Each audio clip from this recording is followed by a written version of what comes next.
Welcome to Talmudic Treasures. Today we're learning Ketubot page 60, which discusses when it comes to a mother's milk. Obviously, a child can nurse and consume mother's milk. The question is, for how long? So there are a couple of opinions. Some say that the weaning process should take place before or at 24 months. Afterwards, it's not appropriate because this child is too old. And it's almost like having shkotzim, some detestable non-kosher foods.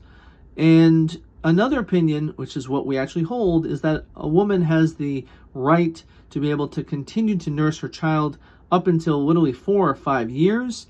And the only thing is that after 2 years go by, she should be continuously nursing. If she decides to stop for more than 3 days, then she should not go back, this child should not go back and nurse.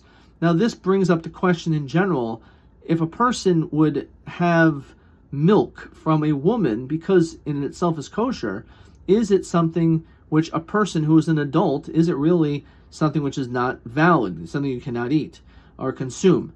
So in this, the Talmud tells us that there's a distinction if it is still connected to the woman by her breast. In that situation, that milk is forbidden.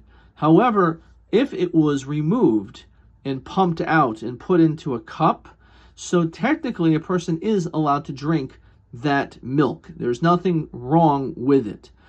And the opposite effect has to do with blood.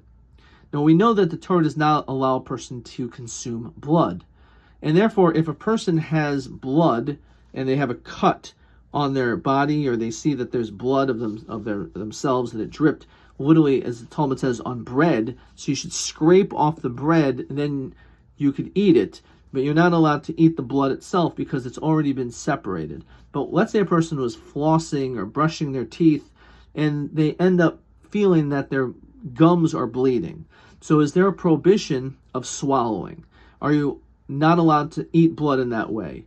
And since the blood is inside your mouth, and it's something which is not visible, so there's actually no prohibition. So interestingly enough, when it comes to mother's milk, it's the exact opposite of blood.